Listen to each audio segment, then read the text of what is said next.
Hey, Monica, did you know it's now even easier to listen to Round the Hay Bale podcast? What? Really?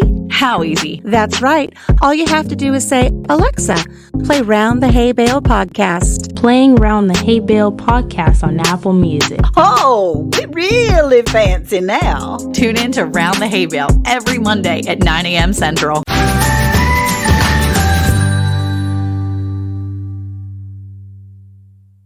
Round the Hay Bale Unscripted is brought to you by... With gardening season at an end, Cayce certified organic products are still what your soil needs.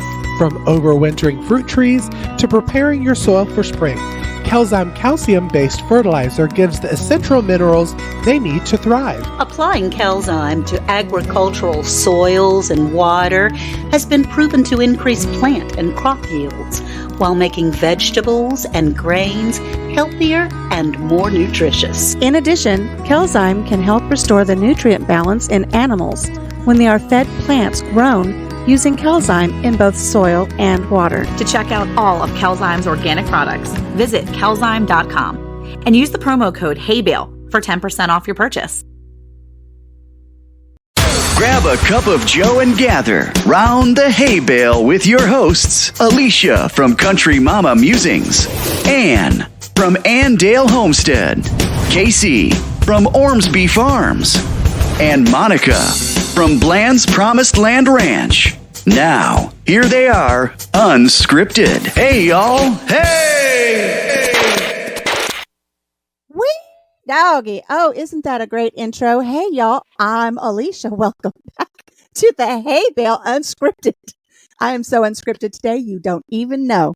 I'm Anne from Anne Dale Homestead. Hey, y'all, what's up? It is Cayce. And it's Monica. Hey, we want to just give a big shout out and a thank you to our music producer, Kyle Kelly, for our new opening. I don't know if you guys heard that or not, but that's brand new. We're super excited to share that with you. Now, we are here on this recording. We're talking about keeping relationships. And we have a new host and we have a new topic. And Anne Dale is here helping us out. She's going to be here with us the rest of this season. And we're talking today about keeping relationships while homesteading, whether it's your spouse, whether it's your family members or your friends or whoever it is. We're talking about really just how you work on your relationships while building your homestead. I mean, that's a hard thing to do because I feel like sometimes we get so lost in our own world, our own homesteads, especially if we're out like secluded more like Alicia is and Cayce. I mean, I feel like, Anne, you and I are probably more in communities where we have neighbors that are closer than, where Alicia and Cayce are. Like both of them, their neighbors are far. And I feel like, so it's hard when you're in your world, in your homestead out there, and you're really separated from a lot of people. So today we're talking about how we maintain those relationships. And, who wants to start? I'll go. Yeah, go ahead. It is something that is important to keep in mind because we can get lost in our own, whether we're in a secluded physical location or whether we're just secluding ourselves in our own little location. I'm in a neighborhood that I have neighbors on either side. We have about an acre of land, but it does get to the point sometimes, if you're not careful, you can get too bogged down in the jobs and the things that need to be accomplished before or even working on actually having a relationship, which is with my husband, which is the reason why we're doing it in the first place, is to be able to keep that going. And that's where all the preparing is coming for our relationship. I mean, we get stuck in this house together with all this food. If we have ignored each other all this time, then where are we? It's a stranger in your own home. Well, yeah, if Anne gets stuck on the homestead with her husband after she spent all summer tending to her tomatoes, and all of a sudden she's homebound with her husband, he's going to be like, hey, where was the love for me when you were tending to the maters? I know that, we talk about on the podcast all the time that everything has to be on the payroll. And that includes your relationships with your family and friends and yourself and your creator. You have to make time. I myself become very hyper fixated and I have to remind myself all the time, I need to take a step back and make sure that I'm spreading myself in different directions so that I don't isolate myself, like what Anne said. So Yep. your relationship is a job. It needs to be on the payroll. And I know for myself, speaking for myself, when I worked outside the home, you have to work really, really hard to find that work home balance. And it is the same with your homestead, your work homestead balance with your relationships. That has to be key and utmost importance that you have to have. That's right. And that kind of piggybacking on that, Alicia, is you said with yourself also, your relationship with yourself mentally. I know when I first moved out to this homestead, I was so used to being in Atlanta and being in a big city to where I could easily call a friend or call my brother or call a cousin and say, hey, do you want to go have dinner? Or do you want to go grab an appetizer or this? And when I moved out to the homestead, I had no internet. I was 2 hours away from family, which is not a long way compared to other people, but But still, also no internet. I wasn't even able to talk to my YouTube family, which was very depressing for a minute, that you're totally secluded to yourself, and making sure that you keep your relationships alive. And I think having a relationship, whether it's your spouse or a friend or family, that also, how do I want to put it, enjoys this lifestyle as well, makes it a lot easier. Because if you're trying to keep a friendship, we'll say friendship alive, that you end up not having anything to kind of talk about or to right. bond right. with, you give that time away from somebody that you could have that connection with, and Mhm. you don't want to lose friendships over trying to save a friendship that just isn't at the point of saving in your homesteading journey. I'm trying to say it very politically correct, and I don't know why, because we're unscripted, but if your friends don't and I've lost friends from Atlanta because they just didn't get this new lifestyle. They didn't get why in the world I want to grow my own food. Why do I want to have chickens? That's not the Cayce that they knew before. And it can be tough. It can be tough trying to save a relationship that ain't there. Well, I think it's really hard too when you move from, like you did, like you said, you went from a place that was, and I think that's how a lot of homesteads work, right? We move from one place to another. Now, Anne, you didn't really move from one location to the place you're in now, did you? Or did you? No. So you've had that place, and then you just kind of decided to start doing more, right? You started Yeah. doing more at your place. So maybe it's a little different if you're in a space and you're not going from one big place. You're not making that big physical transition. And that's Right. important to remember too, because even though not everybody makes a physical transition like Cayce, Alicia, and I did, because we all three moved to a different location to really homestead. Right. But you still make this mental transition Absolutely. And when I you mean, decide to do that. and it occurred during the pandemic. So that was an isolating time anyway. Sure. And so, I mean, I had some issues, so I stayed home. And we were concerned about things that were going on. And that is something that was so unusual. Even now, my family will say, who are you and what have you done with my Right. Anne? Because that is not the person that I used to be. And they're proud of me. They're happy that I grow our own food, that we grow our own food, that we have chickens, and that I'm making tinctures and various, or collecting herbs and having our own medicine cabinet that grows from the ground.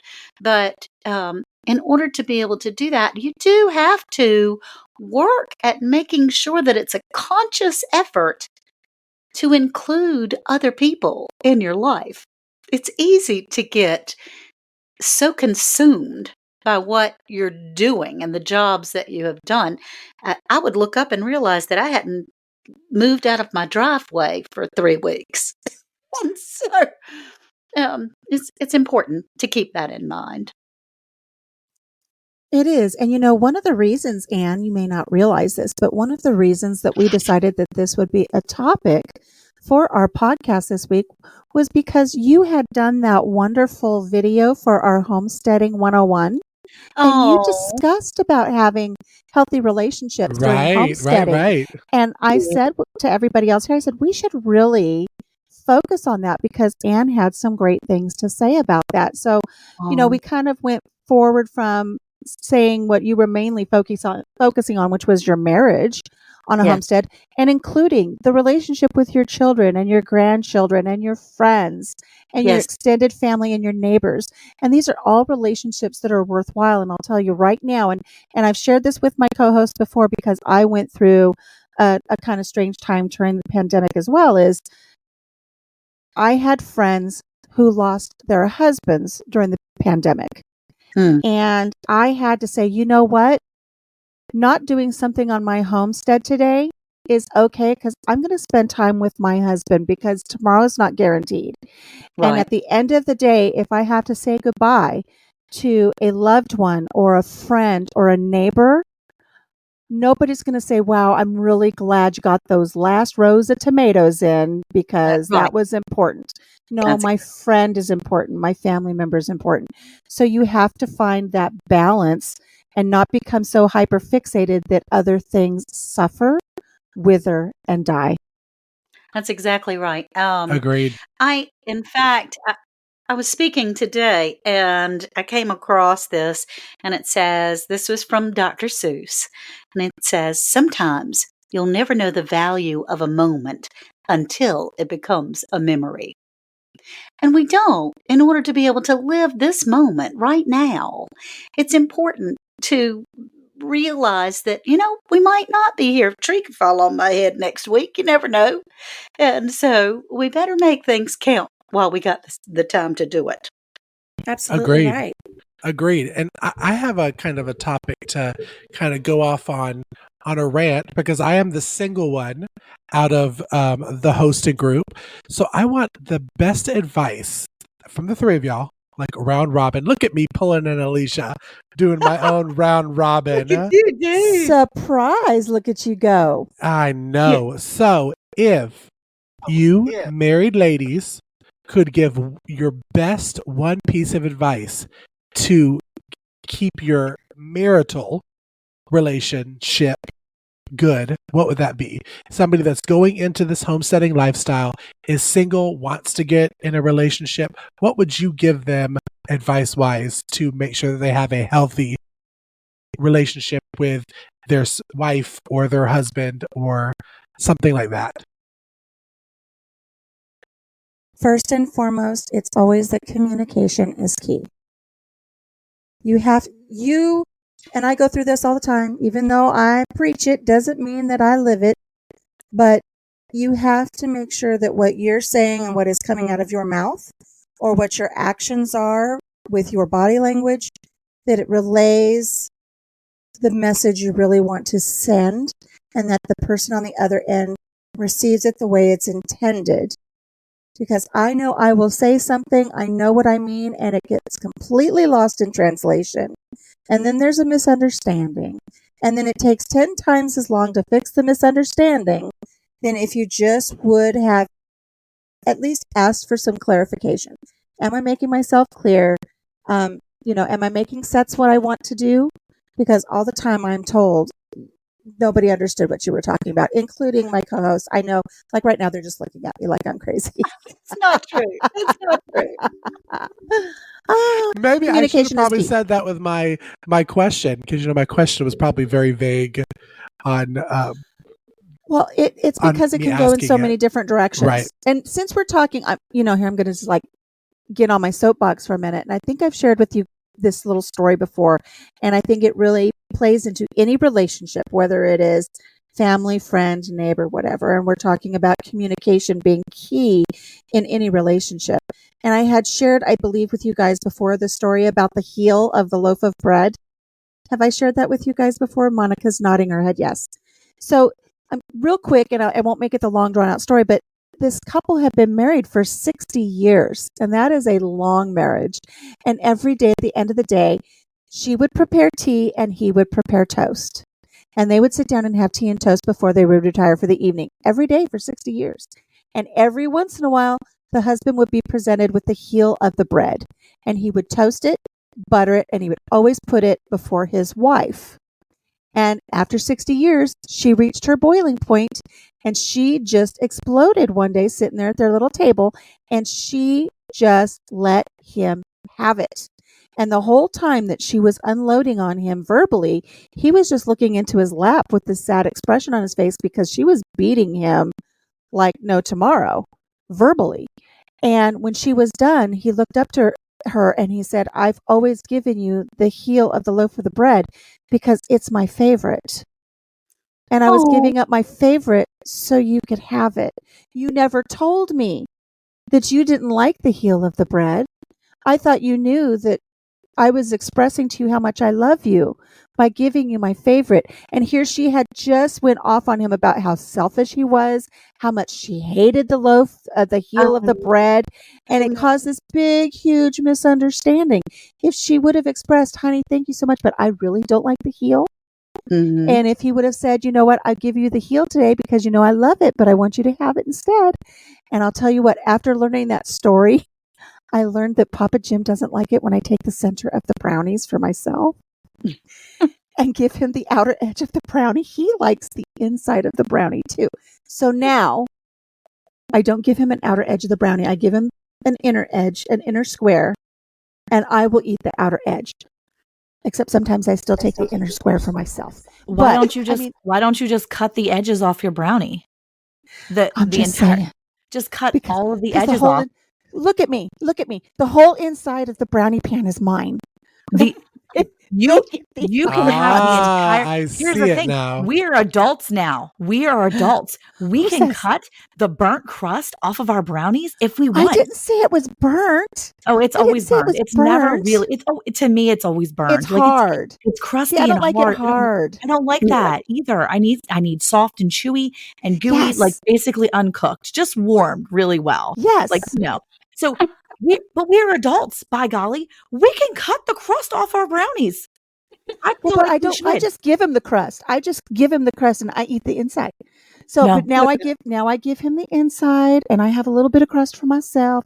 But that took 40 years Yeah. of doing that back and forth before he says, you know, how come you never give me the inside of the brownie? You always have the inside square. Because I don't make a 9x13, you know, I'll make a little 8x8 little thing, you know. Oh, okay. So, Yeah. and you know, when you're feeding 5 or 6 people in a little 8x8, you know, everybody gets an outer cup, but mama gets the middle. So I've learned to switch it up, but I did not do that until I heard that story. So it's important to make sure that your spouse, your children, your siblings, that extended family, or even your neighbors and your friends understand where you're coming from. And you make sure that you are clear in what you're saying. Well, just like Monica thought I've been burning my brownies. I didn't say I've been burning my brownies. Now I'm going to have to justify my brownies for the rest of my crust- friendship with Monica. The crust always tastes burned to me because it's hard. I don't It's like hard. it. It's hard. It hurts It's the not roof good. of my mouth. Yeah. Oh It my should Nobody goodness. wants should be that. enjoyable to eat a brownie, okay? I'm just saying. That's why I always take the middle. Exactly. See, maybe I do it wrong, Alicia, because maybe I express myself too much because everybody knows me around here. They know me well enough that Mama wants the center of that brownie bin. I want the specialty cookies. Like I've got a box of Milano cookies in this schoolroom, and guess what? No one touches them except for me. They're in a little 2-piece package, and I told my children right from the beginning, I love you guys, but I don't want to share. So maybe I overly express myself. Maybe that's the problem that I'm having. Well, good for you. They know where they stand all the time, right? Comes off as greedy over here in this house. So what I've learned so far is with your significant other, don't give the crusty brownies, and with your children, fight them for cookies. I'm taking Yes. notes, just by the way. Yes, this is what you're doing. No, Alicia makes a great point. It's super important to communicate. And I think I've been married probably the least amount of time out of all 3 of us women. But I still have quite a few years under my belt. And I will say that as Eric and I have grown together, because we were married very young, not as young as Alicia was, but we were married at 18 and 19 and we grew together. And so I feel like we communicate very well.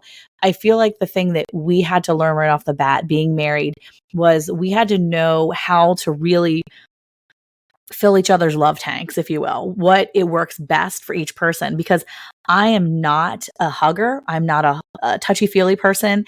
And that's not my love language, if you will. Eric is very much a touch person. He needs to feel that touch. So I have to remind myself that I am an acts of service person. I love when he does the dishes for me, or I see that the house is tidied and I'm like, yes, I can go do something else, because I would rather spend my evenings riding out and sitting on the side of the tractor safely, by the way, I do that safely. But riding on the side of the tractor with him when he's putting hay bales out for the cows, even if it's only 30 minutes, I would rather go out there and spend 30 minutes with ear protection on, not necessarily talking to him. Although I do try to talk over top of the loud tractor and the headphones to my husband. And he's like, I literally can't hear you. And I'm like, it's fine. I just want to talk to you. But I would rather just be near him, because I know that right there is quality for him. I know that fills his love tank, but also I just want to be near him and doing things with him, because I'll put things aside inside. So knowing how he feels loved and him knowing how I feel loved was super important for us. And even here on the homestead, it's actually been more difficult as we've moved out here, because there are a lot more things to do. He works full-time job, and his job is more than full-time. Like, there's no overtime on his job. He just does. So he's working, 11 and 12-hour days. And when he comes home, he has now farm work to do. So it is hard for me sometimes, for him, to try to make him feel that love and try to fill up that time with him. But it's really important, if you're going to spend a relationship with someone, you're going to have a significant other, and you're going to grow and do a homestead together, you really need to know what fills them up. Because if you spend all your time just thinking that hugs and cuddle time is what makes them happy, you're going to be mistaken some of the time. I mean, maybe it works for them. But for me, if Eric's like, hey, you want to go snuggle? And I'm all like, no. Like, how about, did you bring me a candy bar and an unsweet iced tea from the QT? I mean, when that man comes home with a giant cup of unsweet iced tea and a candy bar, you would think that he just gave me $1 million, because Absolutely. I'm like, score. That's what fills me up. But yet when we're laying in bed watching a movie, me reaching out and touching his hand or saying, hey, let me scratch your back, that's what gets him. So knowing your person makes helps you keep that throughout the seasons too. So communication obviously is how you get to really knowing your person like that. So sorry, Anne, if I just walked on your toes on those things too, but that I think is the number one thing for me anyway. Right.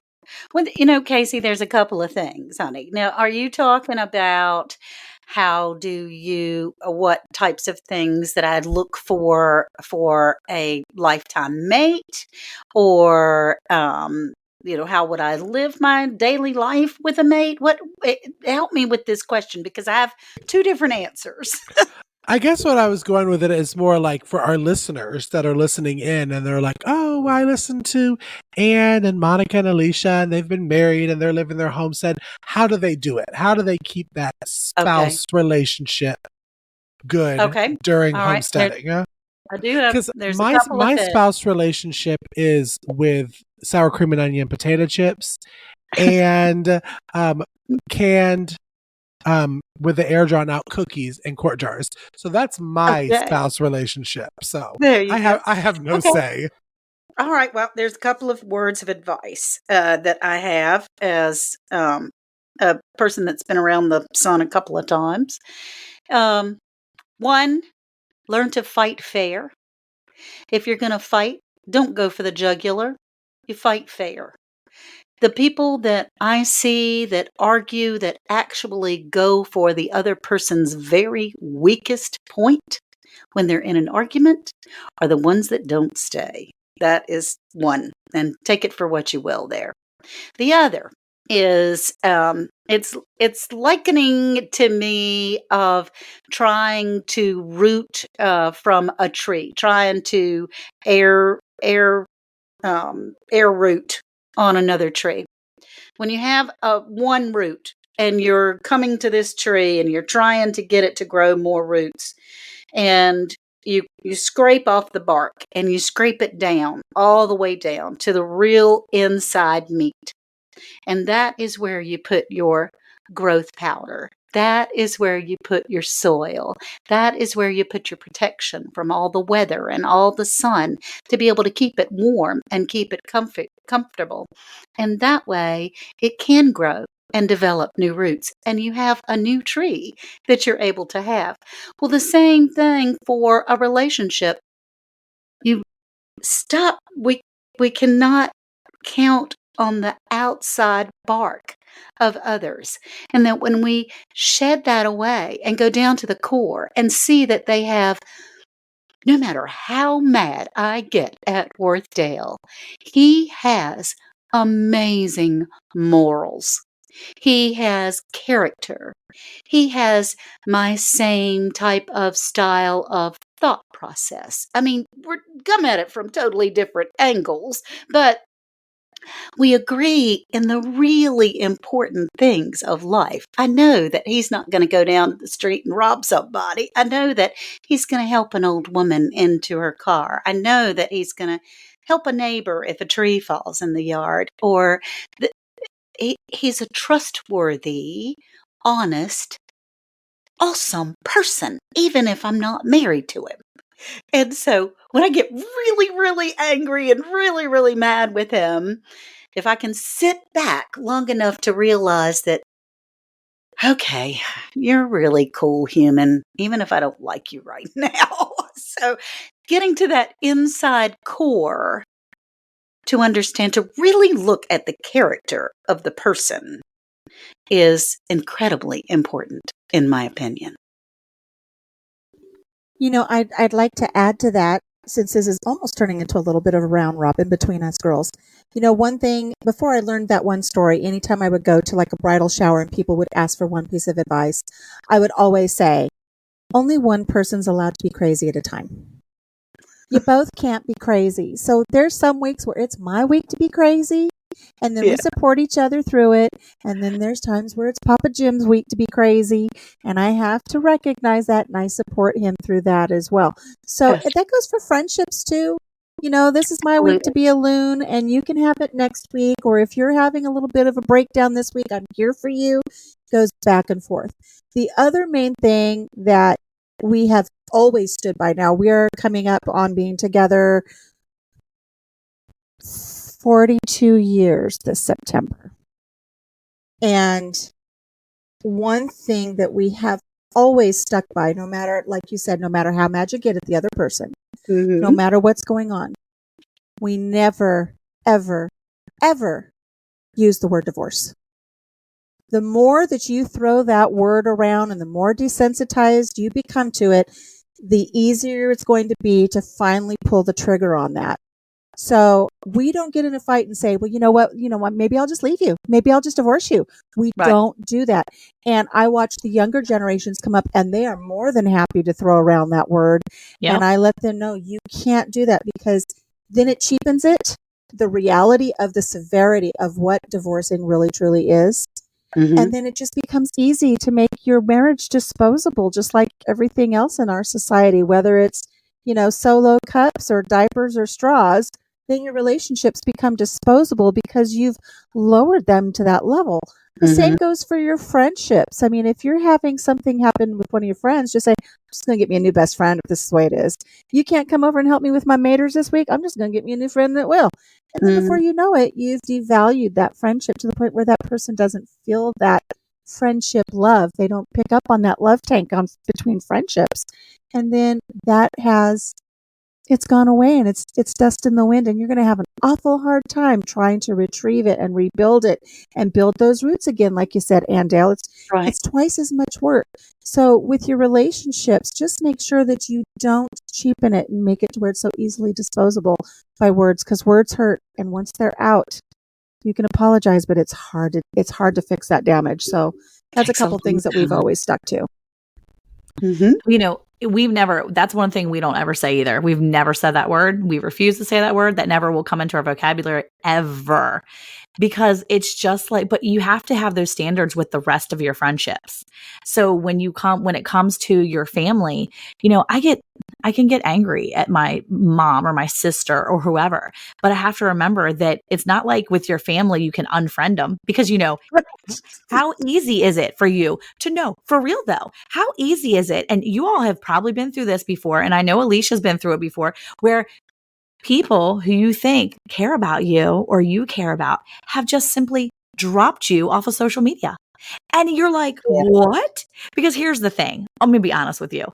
25 years ago, 20 years ago, you couldn't see who was unfriending you. You couldn't see if they followed you or not. Look, I know Casey's done it because he showed me how to do it, where you can go through your subs list and you can figure out who's still following you on YouTube.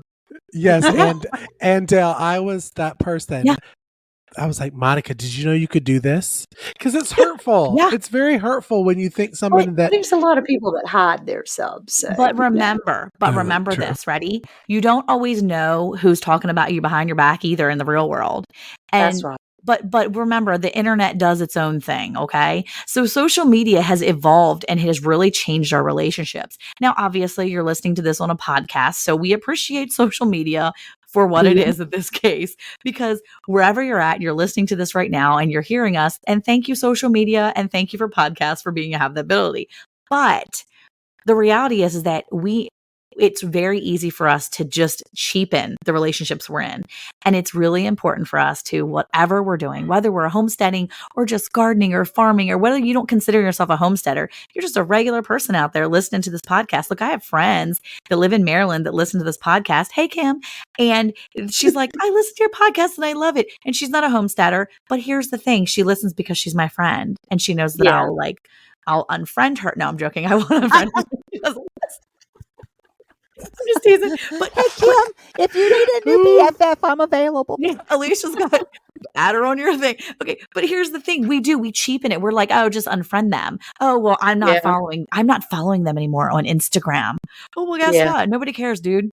If you want to make time for your friendships, make sure you make that time. And I will agree, though, that when you make a jump to homesteading, farming, gardening, whatever you're doing, whenever you make a big jump, even if it's just a big move in your life, you're going to lose friends. When I got married at 18 years old, I had a ton of friends at first, but then when I went and got married so young, they're like, oh, what are you better than us? Because you don't drink now anymore. And I'm like, first of all, I was literally 18. I was an idiot. But second of all, I'm getting married now. So you know what? I'm doing married things. Just because I'm married doesn't mean I'm better than you, but that's the idea that people think. So when you have big life changes, you're going to have changes and transitions and friendships and things like that. But there are always those friendships that last forever. I think the thing is that one, we don't ever want to cheapen our friendships, but two, we do have to know and we have to recognize, and I think you had said it, either Alicia or Cayce, sometimes we have to remember that some friendships only last for seasons. And that's happened here in my YouTube world. I've had some beautiful friends that I was friends in the very beginning of my YouTube adventure, and I've just not really kept in touch with them as much anymore. And it's not because I don't love them or care about their journey. It's just that my journey looks different now. And I've just done other things. And that's the same that's happened since we've moved here with my friends back in Maryland and even my family. And it happens. It's just life. And it's not always your fault. It's just the way the cookie crumbles sometimes. But we have to also, make time for those friends that are important to us too. Right. Monica, if you ever leave me, I'll be heartbroken. I'm not leaving you. I'm not leaving you, Alicia. Okay.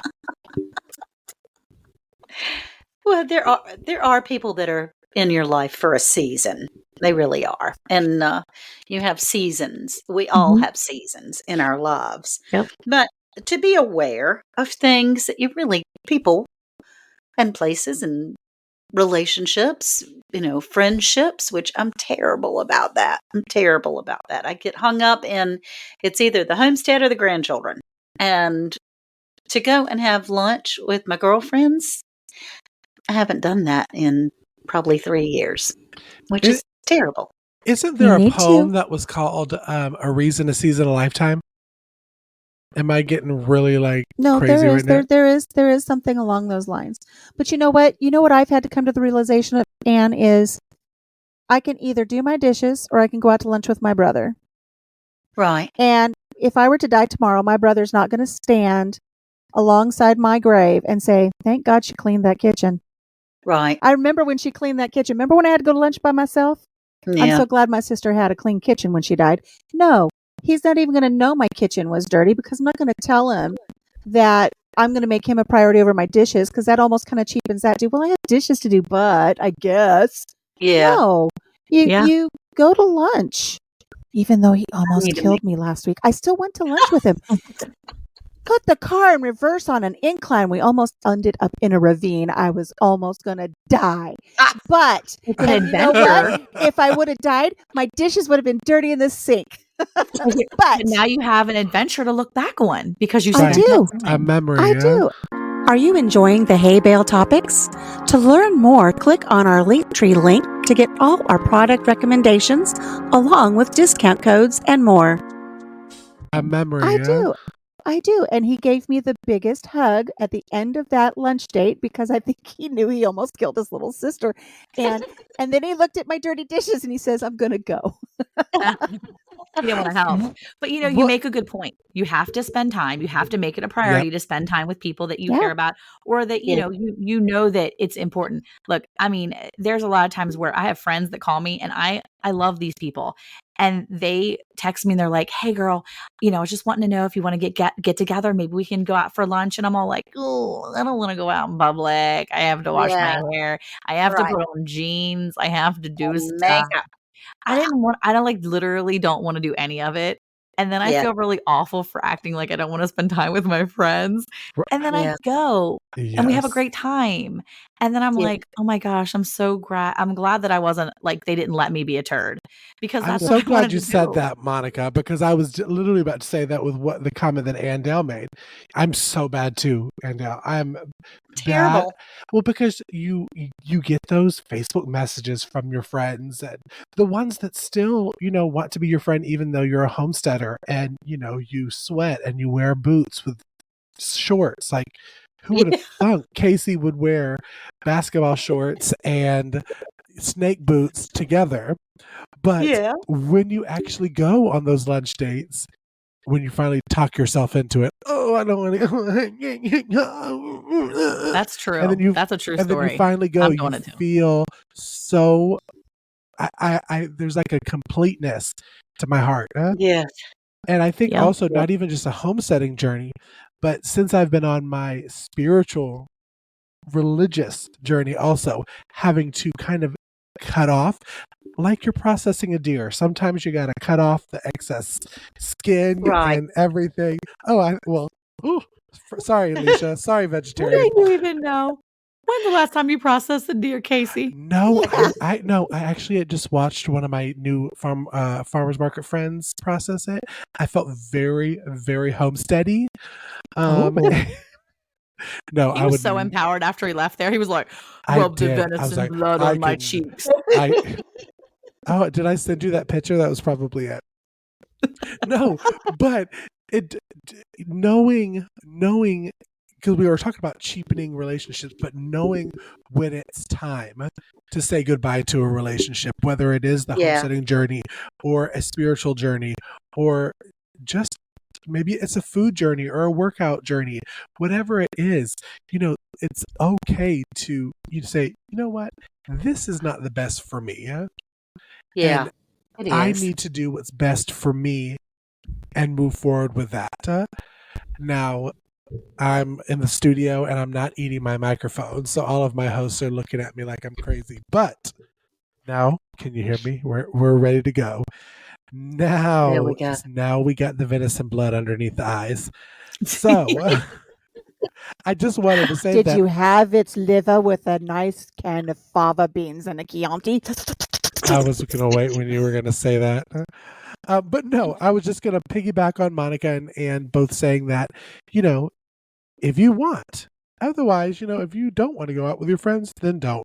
But if you do, do it. Because, you are Yeah. going to, there is going to be some sort of, I don't want to say regret, because I don't like the word regret.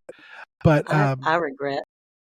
I uh, do. just not spending time with people that truly care about you. Because you know those friends that truly do care. And you know the ones, whether they're YouTube friends or not. And it's good that Alicia, who brought that one up? Was it Alicia or Monica? But I used to say at the very beginning of the YouTube stuff, I said, oh, yeah, my YouTube friend, Monica. And now it's like, oh, my friend Monica. And they're like, oh, okay, well, where does Monica live? Oh, she lives in Crawfordville? I said, oh, no, girl, she lives in Texas. But she's still just like a farmer's market friend, but it's a friend that I've learned to, this friendship has evolved into something that whereas my path is going forward. I think it's a beautiful thing. I think it's a beautiful thing when you can, these relationships can create and blossom into something as beautiful as what you thought you wouldn't have with your older friends that, like Cayce. Oh my gosh, Cayce, you're out there like shoveling chicken poop. Who are you? Who are you? So yeah. And for anybody's asking, I'm Cayce. Hello. I shovel chicken poop. And he's proud of it. Do we have like a support group to go to for shoveling manure? Is that like something we have to do? Is say hi, I'm such and such, and I shovel poo. PA, Poopers Anonymous. There you go. Well, you know, it's. I have to say there is something to be said for those friends too that have zero expectations for you, that they know that you're going to be there and you know that they're going to be there. Because like I have these friends that have been friends for like life, like my friend Kim that listens, and we will literally go 4 months without texting, talking, nothing, no communication. And then out of the blue, I'm like, hey girl, blah, blah, blah, blah. And we just like unload on each other and we start talking for like an hour. And then we're like, all right, bye, love you, gotta go. And we hang up. But that's okay. We know each other. And thankfully, I have literally like 3 really close friends like that where we can just go Cayce, on and on. Alicia, and Kim. No, because now Anne. I literally talk to you guys more than I talk to like my mom or my dad. Okay. My dad literally lives 15 minutes from me. And my sister's like, yeah, I was talking to dad. Did you talk to him yet this week? And I'm like, I haven't talked to dad since my birthday. But I know Alicia walked 2 miles today. I know, but I'm like, but guess what? Did you know Cayce shoveled poop? I'm like, Cayce got rain finally. And she's like, cool, Monica, thanks. That's great. Like I haven't talked to my brother since June, but you know, it is what it is. But you have those relationships and, you know, shout out to all those people that like love us and have zero expectations for us, because I need those people in my life because they have to know that my brain is running about 3 hours ahead of my body. Okay. Like my brain is like New York City at like rush hour, if that's even a thing, because I'm just going all the time and I have the best intentions.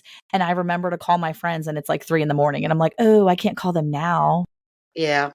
But you know, that's I know that with I have 2 women that are dear to my heart. And I know if I pick up the phone, even though it's been like 3 years, they would say, sure, we'll meet. Let's go get a burger tomorrow or something like that, you know. Or I'm busy this week, but next week I'm around. I know we would start right back up, but I do miss that. I have to do better. I have a challenge. I have a challenge for each one of us here on the podcast. And to every single individual listening to the podcast today, think of one friend in particular that you have not spoken to in a while. And reach out to them and just say, hey, I was thinking of you today. You don't have to put any expectations out there. You don't have to say, let's get together for lunch. You don't have to say, come on over and help me shovel chicken poop.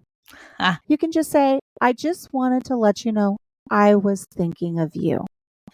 And you know what? You'd be surprised. You might be contacting them on one of their lowest days and they need it. You might be contacting them on a day where they're like, oh my gosh, something wonderful's happened. And I'm so glad you called or you texted because I get to share it with you and it makes my heart happy to share it with you. Open the door. Pick one friend that you haven't spoken to in a while and just reach out to them and just say, hey, I'm thinking of you today. And see what that does for you. I'm just challenging everybody to do that. I know I'm going to do it. What a fun challenge. Okay, so based on that challenge, talking about the people that are actually in your life. We talked about spouses and things like that. But Cayce, you don't have a spouse, but you have your mom who's there and she's very much there in and out. How are you finding time? How do you find time to spend time with your mom when she is at the farm with you? What are you doing to make real connections, not just, hey, mom, I'm doing laundry? I mean, are you finding ways to really connect with her and hang out with her and make those connections that, memories that you're going to have even when she's not there at the house, or when she may not be there one day? Right. I think one thing that's great about my mother and about the relationships that I keep very dear is, like you said, understanding you. So she understands when I'm moody. And let me tell you, if she was on the podcast, she would let you know it's very, very often that the moodiness happens, very, very often. But no, when I got older, because I think we all know when you're younger, you want to be hanging out with your friends all the time and doing this with your friends. And ever since I've been on the homestead, spending just out in the garden laughing, or I can't remember what was so funny the other day. Hold on, I'm trying to remember because it was something funny. Oh, I was in the chicken coop area, and for some reason I've stopped wearing my boots out there. I just wear my Crocs. So I had stepped in some chicken stuff, and my Zone 8A friends know that bugs are just absolutely wonderful, and they love ankles. So you pick up your foot to itch the back of your ankle, and it's something that you have stepped in some chicken stuff. And when I say it's so stupid, but me and my mother literally laughed for a probably good 30, 40. And right when you stop laughing, then you look back down and you probably should, wash it or wipe it off, but you can't because you're laughing again. And just those memories, just silly memories, is something that's very important to me and very dear. Having Please her tell on me the you got homestead. into a chicken poo fight, please. I don't even know I think I just stepped and just started itching all over, because when I got back to the house, it was just please tell me you flung some poo, both of you. Oh, no. Oh, I'm disappointed. It wasn't that fun, Alicia. It was mildly fun. I was just mildly fun, Alicia. Okay, just ruin the moment because I didn't throw any turkey poop. But no, there's nothing worse than stepping in a big old pile of turkey poop either. Well, I'm gonna tell you, pig poop is bad though. Pig poop is probably the worst of all the poops. Just FYI. Ew. Well, one of my friends here has a horse that just is all over their property. And I was leaving their house the other day, and you should probably walk where you're stepping when you're at homesteads. Yeah. And I stepped and slid, and I was like, oh, this isn't good. Now, I was able to catch myself, listeners. I didn't fall into it. But I was like, because right when you slide, that's when it smells. Like, it doesn't smell. You can't know where it is until you give it a good little slippy slide. Give a little mix up. Mix it up, and you're like, yep, that's what I stepped in. It was in a puddle. In a puddle. But no. And look how we digress, and that's why we're unscripted. I'm telling you. Well, you make those best memories, those moments. Yes. The sweet moments. And I think especially for those that have followed me know that I'm in the process of fostering to adopt. And that's one thing I want to push my kids, is having this moment with grandma just out in the garden, or just walking the property, like simple stuff. It doesn't always have to be, well, grandma took me to the movies, or grandma did. Just simple, quiet moments is what I craved, which is why I'm homesteading. And now that I'm experiencing those moments, y'all, they are so much better than anybody could ever imagine. Like, if you're thinking to live this lifestyle, that is the reason to do it. These moments. Right. Now that you say that, Cayce, my granddaughter turned 20 this week. And I called her and I said, do you remember that time that we went to that movie when I took her to go see Ice Age 3? I said, do you remember that birthday? And she said, no. But I remember when you took me out and I found my first egg out in the chicken coop. Or I remember when you took me whale watching. Or she remembered those memories. Like you said, Cayce, you don't want her to necessarily have the movie memories. My granddaughter doesn't remember those movies. She remembers making homemade dog biscuits or making an apple pie here on the farm with me or going down and finding brand new baby goats down in the barn. She remembers those memories. She doesn't remember her first pedicure that I took her out and spent a bunch of money on. She doesn't remember the movies I took her to so much, but she remembers those down home on the farm memories. They're ingrained in her brain. So I think that's a wonderful goal to have. You know, we live on the homestead with my in-laws, right? So Eric's mom and dad live here as well. And one of the things we try to do is always encourage the kids to spend time with his parents. And one of the ways we try to really keep them involved here in the homestead is Eric always gives all his like fixin' stuff to his dad. He's trying to keep him involved, aka he's our like fix it guy. So it's really awesome that because Eric's dad's like super handy and he's retired, and you know that's his like new job is like fixing everything on the farm. But it's That's awesome. really cool because like he knows that's kind of like his gig. And the kids, anytime something's broken, they're like, I was like, well, you could always give it to dad. And they're like, we'll give it to granddad. See if granddad can fix it. I'm like, take it to granddad. He's got time. But it's Yeah. really fun because like they built the chicken tractor that we use for our turkeys right now. That was built by Dave and the kids. Like, and Eric helped out a little bit, but I'm pretty sure that my kids and my father-in-law built the majority of it. And they worked together on that. And it's awesome to see my kids building those memories because like Alicia said, you know, you mentioned the movies, right? And she didn't really remember that. Well, my in-laws take my kids out every year to go on their birthday out to lunch. And I venture to say they're going to forget those lunches and they're going to remember the activities they did here on the farm. They're going to remember dyeing Right. Easter eggs and Sunday dinners and the cookouts and all the different activities. The time when we went to fix fences on mom's birthday because the cow was in the middle of the street beckoning me on, you know, at the beginning of the month. And of course, here comes Elijah, my 11-year-old, helping out when I was over there fixing fences at 10 o'clock in the morning with my father-in-law, you know, in the heat, Right. in the August Texas heat. He's Yeah. going to remember those things. And none of them are the best memories, but they're going to be Yeah. memories, core memories that my kids are building on the farm. And it's not like I'm making them do it. It's just happening. And we're making time for those things to happen. And I think that's super important is to remember that you have to be flexible on any farm, any homestead, whatever you're doing in your season of life, be flexible and allow for those memories to happen. That's Allow right. for those friendships to blossom. You know, Right. one of my best friends right now that I have, she's a most amazing person. And I'm such good friends with her, and she would do anything for my family and I would do anything for hers. We became friends because a friend of a friend, which is one of my friends, was like, hey, I bought something from a lady. I was wondering if you could just meet her in town to pick it up. Cause you know, when you live far outside of town, if you can have Right. someone do something for you. I was like, yeah, I'll run down there. I literally ran into town and met one of my best friends now. And I'm like, wow, Oh. just that little interaction. And she's the Yeah. most amazing person. And I don't even know what I would be doing without her, like in this Right. homesteading world.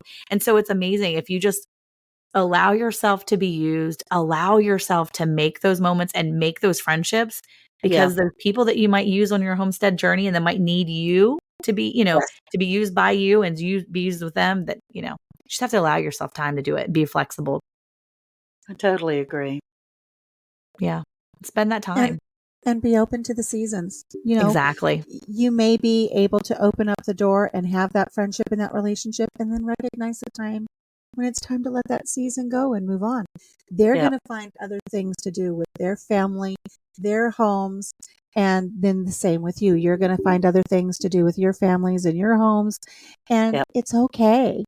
And it is something I struggle with is the one-sided. You know, I'll write you all day long sometimes, and then if I don't hear back, oh, I'll go somewhere else. But Yeah. you try. You know that I've got friendships where the seasons have passed, and I have Yeah. to learn to let that go. Right. Yeah. Right. Well, we have learned as our children are getting older. They're not old by any means. They're 36 and 38. And but when they ask us to do something with them, we try really hard to say yes every Mhm. time. Because for a little while we were too hung up in what we were busy doing and our chores and things that we have around the homestead that we needed to get taken care of. And those offers and those requests begin to slow down. So now when they say, would you like to? Yes, I don't care. Yes, that would be great. I would love to do that.